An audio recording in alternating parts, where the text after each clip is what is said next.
Senhor presidente, essa minha fala aqui hoje em primeiro lugar, na defesa do projeto. Eu apresentei um projeto semelhante de arcabouço fiscal, o PLP número 62 de 2023, que tinha ali que trazia conceitos de equilíbrio fiscal a partir da dívida pública, mas em seguida o governo apresentou o seu projeto de arcabouço. Eu queria parabenizar o governo, em primeiro lugar, deputado Kim, por antecipar aquilo que era compromisso da Constituição de mandar até agosto, antecipou a remessa do arcabouço fiscal no mês de abril. É claro que ao encaminhar esse arcabouço, é preciso sublinhar isso, o projeto, o conceito dele trazia legitimamente a defesa que faz o governo que foi consagrado nas urnas daquilo que acredita que é um modelo de equilíbrio fiscal, que é um modelo de crescimento econômico. Me explico. Um arcabouço fiscal que era basicamente ancorado no crescimento das receitas, estabelecia um limite da despesa primária total, mas não entrava ali na discussão das despesas obrigatórias, da discussão qualitativa das despesas.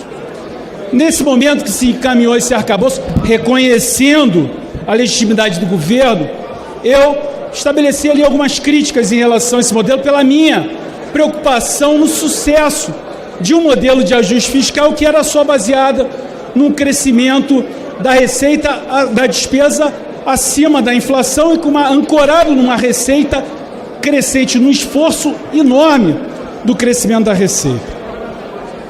Felizmente, aqui nessa casa, o presidente Arthur Lira destacou o deputado Cláudio Cajado para preparar um substitutivo para que nós apresentássemos aos deputados e ao Brasil. E eu tive a grata satisfação, quando o deputado Cajado apresentou esse substitutivo, e esse substitutivo trouxe um conjunto enorme de melhorias a esse arcabouço fiscal. Me explico. O primeiro deles, a despesa passou a fazer parte do modelo. Nós tínhamos só um mecanismo de controle da despesa, que era a redução das despesas, do aumento dela, baseado em 70% da receita para 50% se o governo não cumprisse a meta de resultado primário que se estabeleceu. Agora, se forem incorporados com o deputado Cajado mais 3 mecanismos, o contingenciamento voltou a ser automático, um pouco menos do que deveria, sim, 25% das despesas discricionárias, mas se avançou, porque antes era facultativo. Então não performou a receita, existe um mecanismo de contingenciamento do controle da despesa. Mas outros 2 mecanismos, que é aquilo que eu falava muito do meu projeto de arcabouço fiscal e nas discussões de ajuste, o controle da despesa primária. Quando não performar o resultado primário, mesmo com as bandas que foram colocadas, generosas bandas que foram colocadas, aciona os mecanismos que estão lá na Constituição, que não é nada novo, no artigo 167A, que é controle de despesa obrigatória. Se a coisa continuar grave por mais um ano, aperta um pouco mais o controle da despesa obrigatória. Isso é tudo novo, tudo fruto do substitutivo do deputado Cláudio Cajado. Isso não existia no modelo de arcabouço. Então esse primeiro ponto avançou muito. Um segundo ponto, se reduziu as exclusões. Entrou o Fundeb, entrou o piso da enfermagem, que garante um reajuste permanente para essas categorias, mas traz razoabilidade para o modelo. Aquele que não tinha limite, passa a ter um limite razoável. Quando se exclui, por exemplo, as transferências, que são, por exemplo, vinculadas à receita corrente líquida, por exemplo, a transferência do Distrito Federal, traz razoabilidade para o modelo.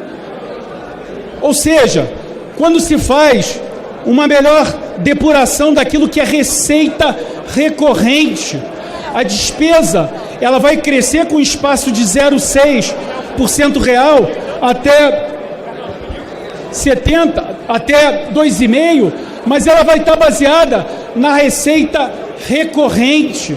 É preciso separar aquilo que entra de uma vez só daquilo que passa a fazer parte da base da arrecadação tributária. Ou seja, um conjunto enorme de melhorias, a responsabilização, o que todos os deputados aqui colocavam, e não é uma responsabilização draconiana, não é uma criminalização, porque está certo o ministro Haddad, nenhum país criminaliza descumprimento de metas, e nem o Brasil, mas uma responsabilização, por exemplo, de descumprir os gatilhos de redução da despesa obrigatória, de controle da despesa obrigatória, é absolutamente bem-vindo. E eu quero sublinhar aqui que o PSD, de forma unânime, e assim eu agradeço ao líder Antônio Brito, que me delegou a tarefa de coordenar a bancada na discussão do arcabouço, que de forma unânime estabeleceu as suas premissas para votar majoritariamente a favor do arcabouço, definiu lá que façamos a defesa de uma carga tributária neutra, que a despesa esteja no modelo e que se tenha responsabilização. Todos eles estão incorporados agora no substitutivo do deputado Cláudio Cajado. Por isso, eu queria dizer às senhoras deputadas e senhores deputados que acredito que há um arcabouço antes e depois do substitutivo do deputado Cajado. Reconhecendo e parabenizando o governo, o presidente Lula, o ministro Haddad, pela antecipação e a coragem de colocar um projeto de responsabilidade fiscal aqui nessa casa, mas reconhecer, presidente Lira, a sua condução junto com o deputado Cláudio Cajado de ajustes que são fundamentais. Eu sou um deputado que apoiei o presidente Lula e faço parte da base de governo. E acredito que esse projeto ganhou, sim, enriqueceu muito com o substitutivo apresentado. E acredito que ele está maduro para que ele possa ser aprovado nessa casa.